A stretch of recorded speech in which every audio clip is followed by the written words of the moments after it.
and welcome to today's first ever and last episode of Who's That Guy? I'm your host, Kinley, and today's guy is none other than Robert Crittenden. Ever heard of him? If not, this 19th century trailblazer helped shape the Arkansas Territory while leaving behind a legacy as bold, complicated, and dramatic as the territory itself.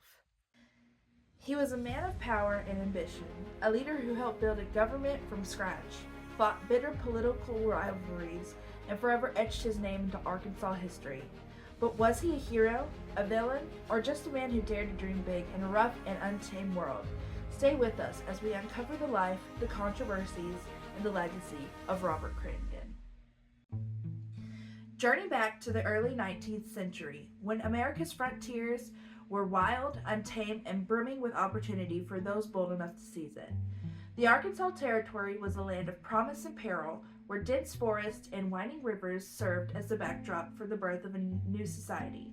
Amid this rugged wilderness rose Robert Crittenden, a man whose razor-sharp intellect and unrelenting ambition would leave an inevitable mark on Arkansas history.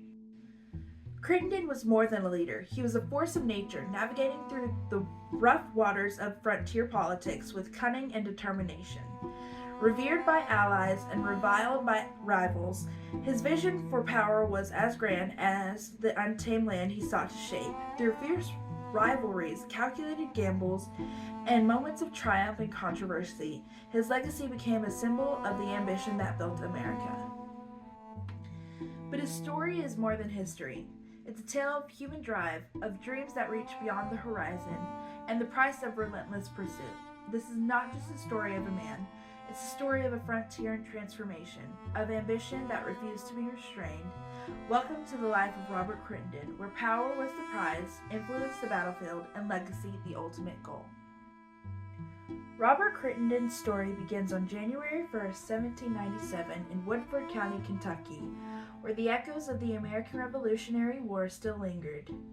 Born into a family of influence and ambition, his father, John Crittenden, was a Revolutionary War veteran, and his mother, Judith Harris, nurtured a household brimming with potential.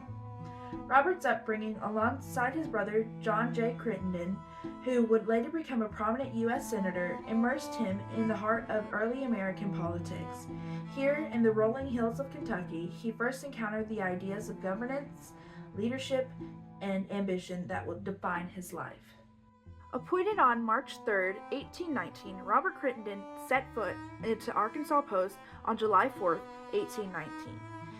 The Arkansas Post held significant importance to early history in Arkansas Territory due to its strategic location, historical roots, and the role in the region's development. Established by the French in 1686, it was the first European settlement in what is now Arkansas, making it a key point of contact for trade and cultural exchange between Europeans, Native Americans, and later American settlers. Located on the Arkansas River, it served as a vital hub for commerce and transportation, connecting the region to a larger market along the Mississippi River. When the Arkansas Territory was created in 1819, Arkansas Post became the first territorial capital, symbolizing the beginning of organized governance in the area. Although the capital was later moved to Little Rock, Arkansas Post's historical significance as a political, military, and trade center left a lasting legacy in the state's early development. While little is known about his early years, Farron Newberry notes that Robert Crittenden studied law under the guidance of his brother John. However, his studies were interrupted by the War of 1812, where he enlisted and served with distinction, being discharged as a lieutenant at just 18. Shortly after, he joined General Andrew Jackson during the Seminole War, earning the rank of captain. He began practicing law upon returning home, but his trajectory quickly shifted. A letter of recommendation made its way to President James Monroe, setting the stage for a pivotal moment in Robert's life. At just 22 years old, he was appointed Secretary of the Territory of Arkansas, a position that began his influential political career. Young, determined, and untested, he stepped into a leadership role that would not only shape his future, but also define the political landscape of the Arkansas Territory.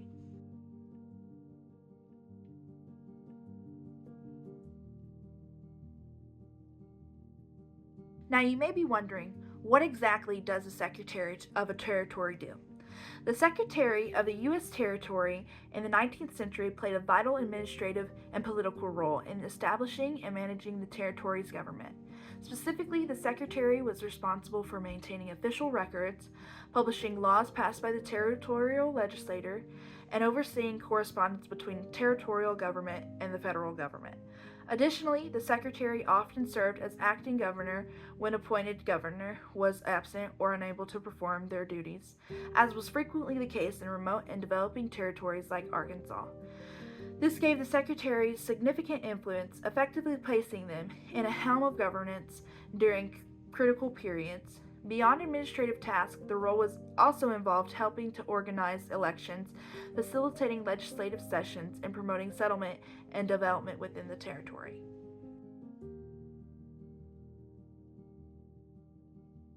Robert Crittenden's rise to the role of acting governor came swiftly and decisively. Appointed as the first Territorial Secretary of Arkansas in 1819 by President James Monroe, Crittenden was second in command to the newly named Territorial Governor, James Miller. However, Miller's delayed arrival to Arkansas due to health issues and general reluctance to leave his home in New England left a power vacuum in the fledgling territory. Crittenden, with his sharp intellect and assertive nature, quickly stepped in to fill the gap.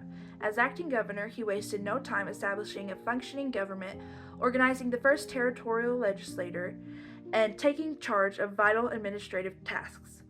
His provocative leadership during this period not only solidified his authority, but also positioned him as a central figure in the early development of the Arkansas Territory. Determined to bring order to the wilderness, he prioritized the establishment of law and governance, ensuring Arkansas could attract settlers and build a sustainable future.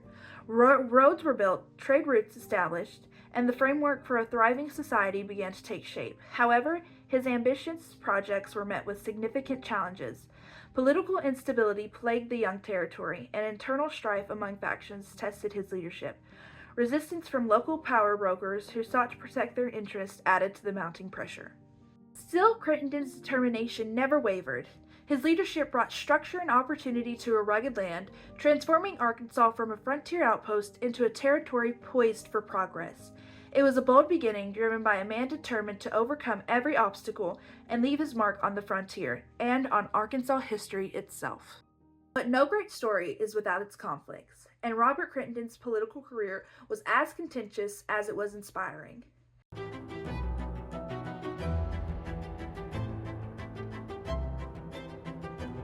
His fiercest rival was Henry Conway, a fellow politician and former ally. Initially, the two men worked together to establish Arkansas's political framework, but their relationship soured amid accusations of corruption and personal betrayal.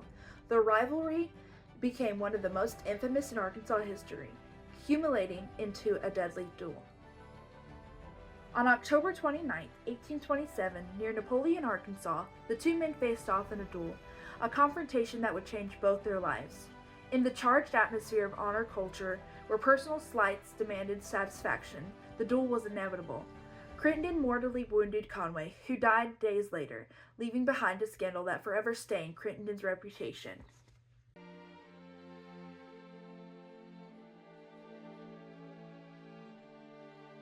The fallout from the duel divided Arkansas politics, with the Conway family and their supporters, known as the Family Faction, becoming a dominant political force. Their rise effectively ended Crittenden's aspirations in the territory he had worked so hard to shape, leaving him a fallen figure in the wake of this tragic clash. The rise and fall of Robert Crittenden is a story of ambition, betrayal, and the harsh realities of frontier politics. After his fateful duel with Conway, Crittenden's career began to unravel. The Conway family's political dominance, supported by their powerful faction, left Crittenden isolated and increasingly marginalized.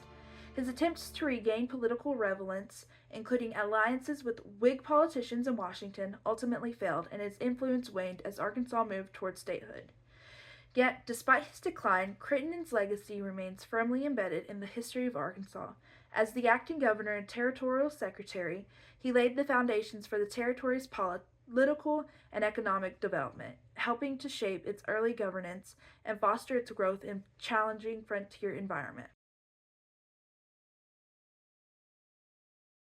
Despite his political setbacks, Crittenden's vision for Arkansas remained steadfast. As the territory matured, the push for statehood became a rallying cry for those seeking greater anatomy and representation. Crittenden was a central figure in this movement, using his influence to advocate for Arkansas's transition from a territory to a state. He recognized that statehood would bring political legitimacy, federal resources, and the power to chart its own course in the Union. But the road to statehood was fraught with challenges. Boundaries, population requirements, and economic readiness were all points of contention that slowed progress. Crittenden's role in the push for statehood was undeniable, even though his political downfall complicated the process. Despite the obstacle, the groundwork Crittenden helped establish paved the way for Arkansas statehood in 1836, securing its place in the growing nation. The county bearing his name serves as a reminder of his contributions to the territory.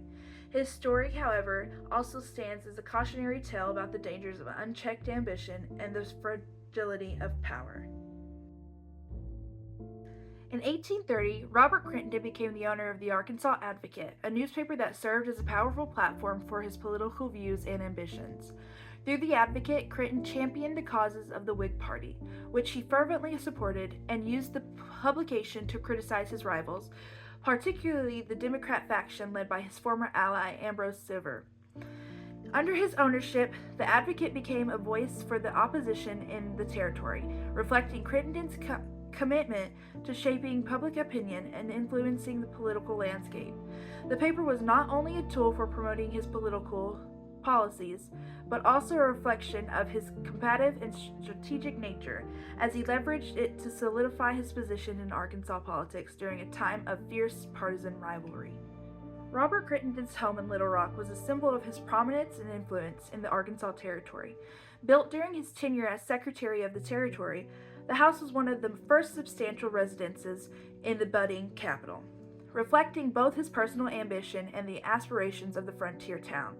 The home became a center of political and social life, hosting gatherings where key decisions about the territory's future were debated and shaped. Its construction demonstrated Crittenden's commitment to establishing Little Rock as a permanent seat of the government and a hub of territorial progress. Though little remains of the original structure today, it stood as a testament to his vision for Arkansas and his role in laying the foundation for its development. Robert Crittenden was a man of profound ambition, a force that propelled him to the forefront of Arkansas's early history, but ultimately led to his undoing. From his bold efforts to build a government in the wilderness to his tragic fall amid political rivalries, Crittenden's life is a testament to the complexities of leadership on the frontier. He was a visionary and a controversial figure, a builder and a destroyer, whose actions shaped the destiny of a territory on the cusp of statehood. Though his name is often overshadowed by the legacy of his adversaries, Crittenden's impact endures in the foundations of Arkansas's political and economic life. His story is a reminder that history is written not just by victors, but by those who dare to dream, to leave their mark, however complicated it may be. In the untamed wilderness of the past, Robert Crittenden's ambition burned bright, and its flame continues to illuminate the path of Arkansas's history. On December 18, 1834, Robert Crittenden's life came to a tragic and premature end at 34. Despite his untimely demise, his impact on early development of Arkansas was profound, leaving behind a legacy as bold and controversial as the figure who played a pivotal role in shaping the territory's path to statehood. Robert Crittenden, a forgotten figure of Arkansas's past, played a pivotal role in shaping the state's early history. As the territory's first secretary and acting governor, he laid the foundation for the state's growth and development. From the historic Arkansas Post to the bustling city of Little Rock, Crittenden's legacy endures. I'm your host, Kinley Chapman, and this has been Who's That Guy?